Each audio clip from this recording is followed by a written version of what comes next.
Assalamualaikum warahmatullahi wabarakatuh. Kembali lagi bersama saya Zaitek di channel Zaitek, channel yang membahas seputar dunia cryptocurrency, airdrop, dan aplikasi.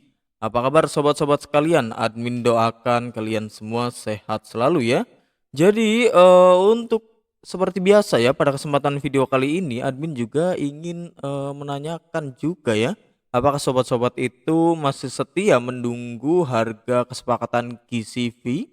Silahkan di komen saja ya di kolom komentar. Admin juga masih menunggu nih, kira-kira bakalan terjadi nggak sih? Beberapa info juga mengatakan ada yang nunggu ekosistem berjalan 100%, ada yang nunggu 100 DApps itu selesai, ada juga yang katanya kemarin itu di 28 Juni sekarang ya. Wow, berarti udah sangat dekat. Tetapi apakah betul admin masih kurang tahu ya, karena admin belum mendapatkan info terbaru terkait perkembangan GCV dan infonya nyari yang valid ya.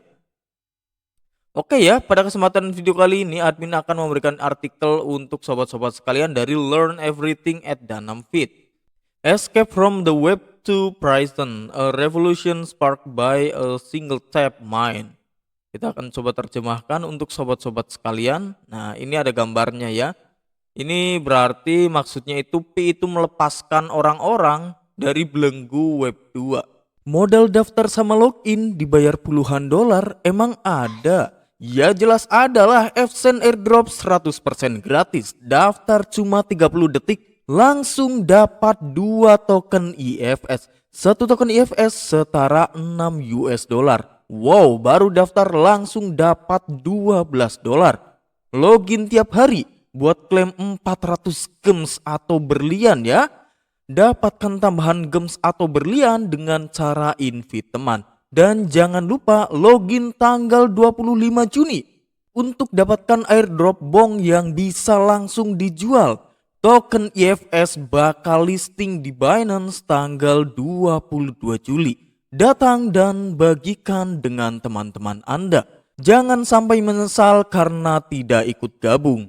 Gabung sekarang dengan link yang tersedia di deskripsi dan masuk ke grup Fsen yang sudah disediakan admin. Silakan gabung saja dan daftar. Oke, kita kembali ke videonya.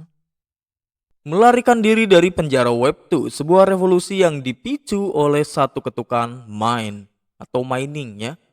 Seabad yang lalu, Kekaisaran Barat menyerbu Asia, Afrika, dan Amerika Latin dengan senjata dan kapal uap. Mereka menancapkan bendera, menegakkan hukum, membangun pabrik, dan mengklaim tanah. Namun pada abad ke-21, kolonialisme tidak memerlukan bendera atau tembakan. Cukup telepon pintar dan satu sentuhan. Mereka menganggap Anda di dalam rumah Anda sendiri. Mereka mengekstrak data dari tidur Anda, langkah dari kaki Anda, tatapan Anda, dan bahkan pikiran Anda yang tak terucapkan. Sebuah tatanan kolonial baru telah muncul, kolonialisme data. Web2 tidak memberi Anda apapun selain mencuri berlian perilaku Anda. Facebook tidak gratis, Google tidak gratis, TikTok tidak gratis. Anda mungkin tidak membayar dengan uang, tetapi Anda membayar dengan sesuatu yang jauh lebih mahal, waktu Anda, perhatian Anda, data pribadi Anda, dan hak Anda untuk dilupakan ya. Ini memang benar sekali ya, walaupun terkesannya itu Facebook itu gratis, Google juga kesannya itu gratis, TikTok sepertinya kesannya gratis, cuma scroll-scroll doang, modal kuota doang. Aslinya itu tidak gratis ya, itu tetap membayar dengan waktu kita, perhatian kita, dan data pribadi kita pastinya itu digunakan untuk membayar aplikasi-aplikasi tersebut. Nah, bayangkan mengunggah foto, mengetik status, mencari kata kunci, atau menonton video, semuanya terekam.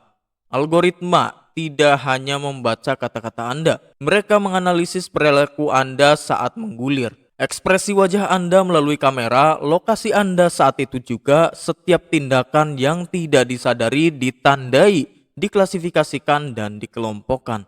Anda bukan lagi diri Anda, melainkan aliran data perilaku yang dijual kepada pihak ketiga. Mereka menyebutnya ikan yang dipersonalisasi.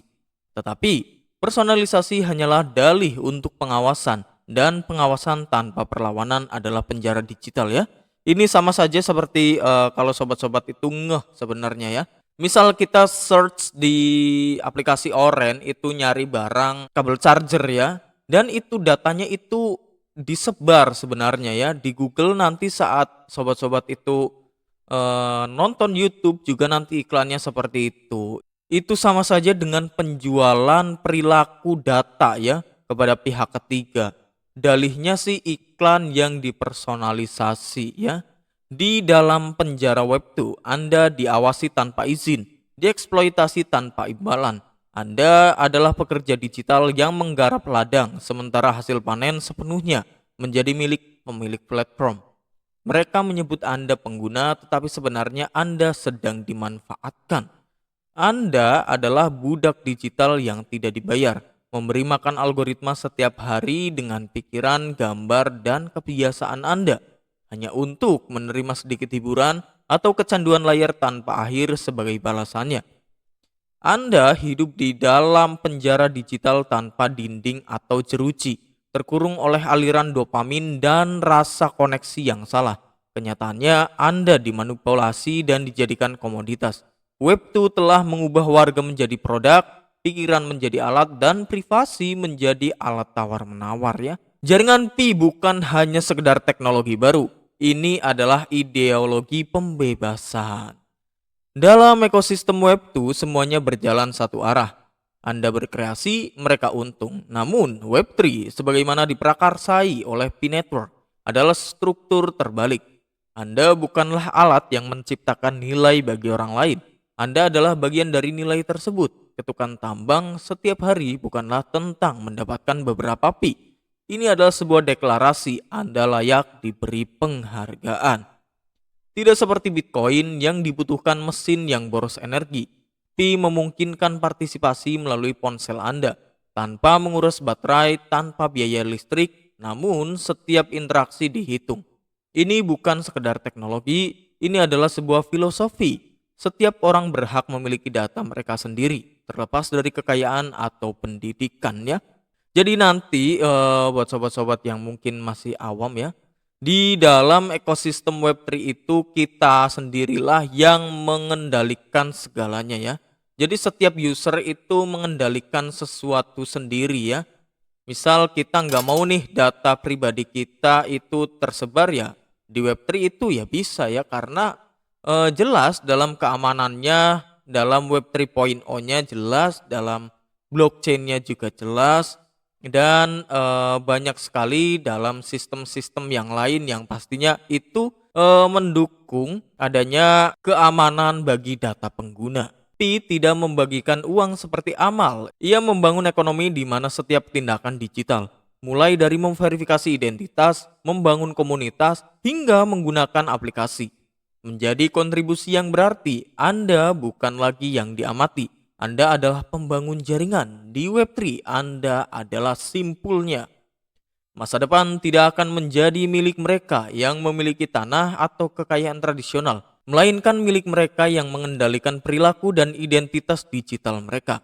Di dunia baru ini, data pribadi adalah emas, identitas digital adalah properti, dan setiap tindakan daring adalah unit kerja ya. Jadi nanti buat sobat-sobat sekalian, bagaimana tindakannya, apapun tindakannya juga itu seperti bekerja ya di dalam Web3 ya.